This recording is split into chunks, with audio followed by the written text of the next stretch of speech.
Hi everyone, and welcome back to Pixie Dust and Paperbacks.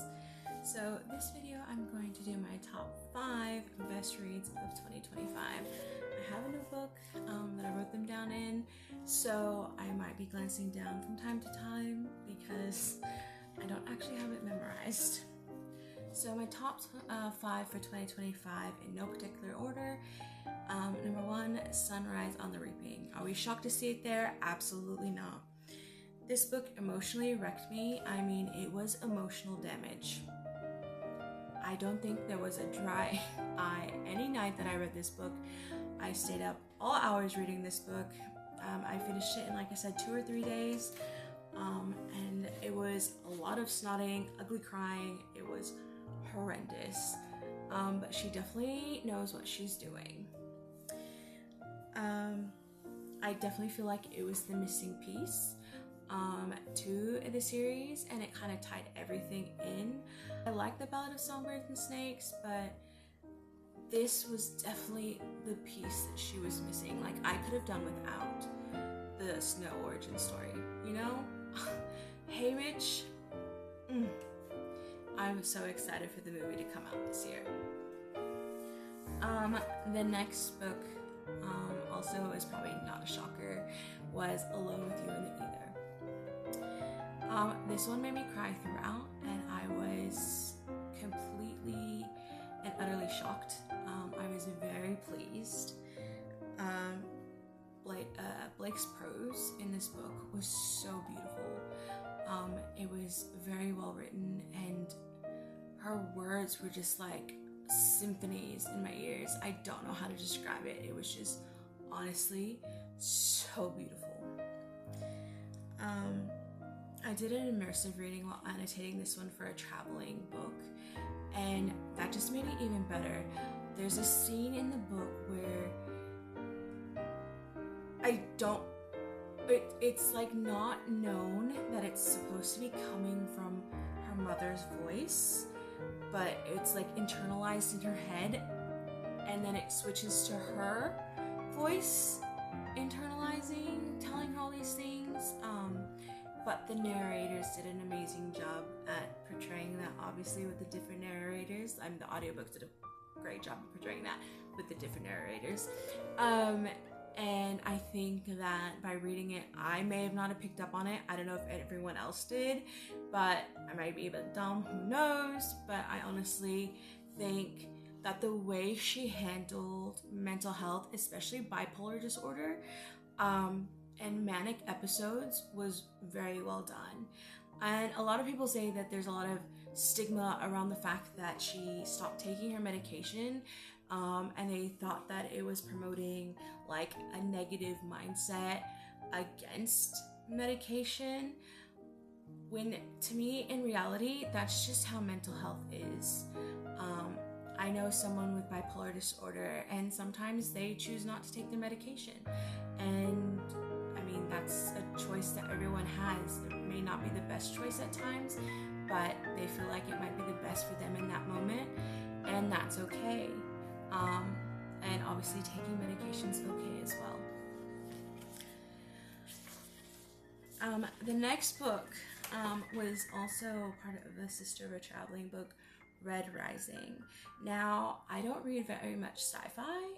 I don't think I've read any sci-fi, maybe, like, at all. Unless you count supernatural books as sci-fi nowadays.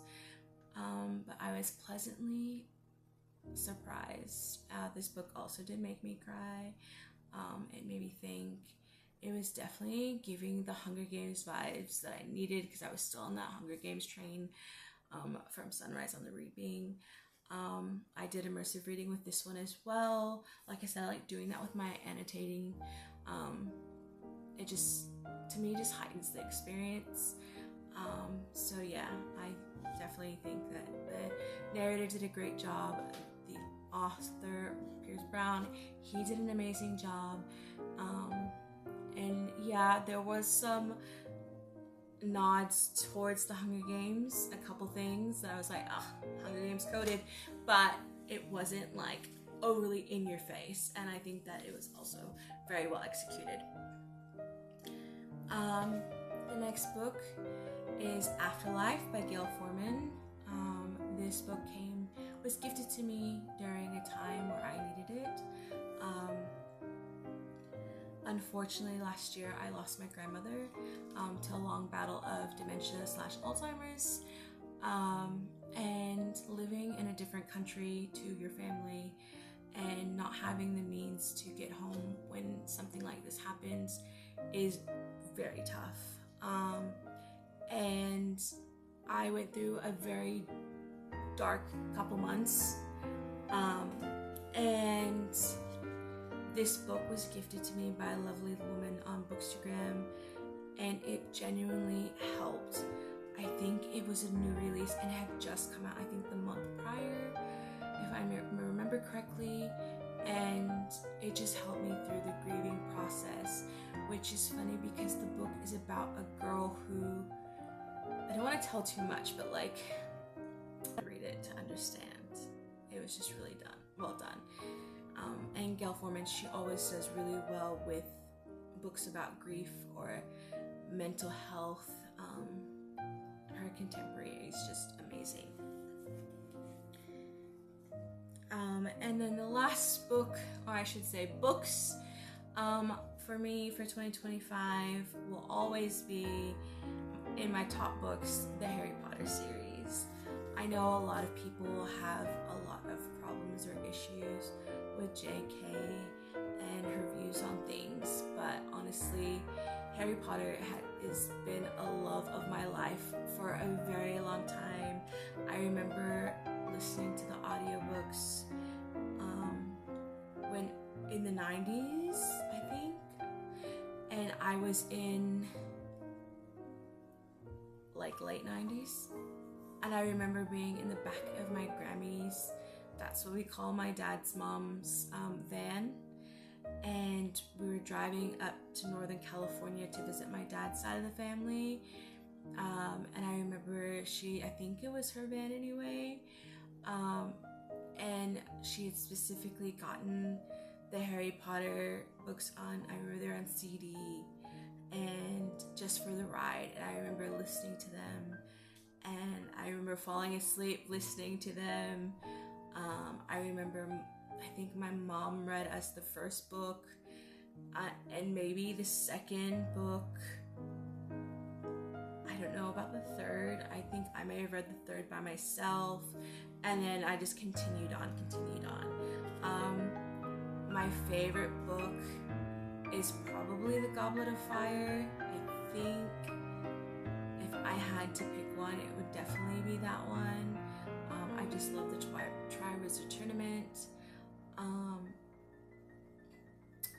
I think though, for my favorite movie, to be honest, I don't know, but I think it's the last book, both parts. The Dobby scene just gets me every time. I have read and I have listened and I have watched. I have consumed everything Harry Potter for many years, and that scene, I still cry. I'm really excited to see where HBO takes the TV series. I'm a bit kind of like with some of the casting, but I guess we'll just see. And I might just have to do another re-listen since they have the new all-star studded cast for the audiobooks on Audible. Like I said, I know a lot of people will hate others who like Harry Potter, or they hate on JK for her stances on things, but to me, it will always just be those happy memories and that nostalgia, and I'm never gonna let that go regardless. And I can take a step back and separate the art from the artist and be like, okay, she may or may not, to you, say some controversial things, but it doesn't change the fact that she still wrote part of my childhood, and there's still good nostalgia things for me, and it'll always be that. Thank you for joining me for this one, and I hope maybe you might read some of the books that I read that were in my top favorites. If you have actually read them, let me know below what you thought of them. and see you in the next video, where there'll be more books, a little bit of mischief, and lots of pixie dust. Bye!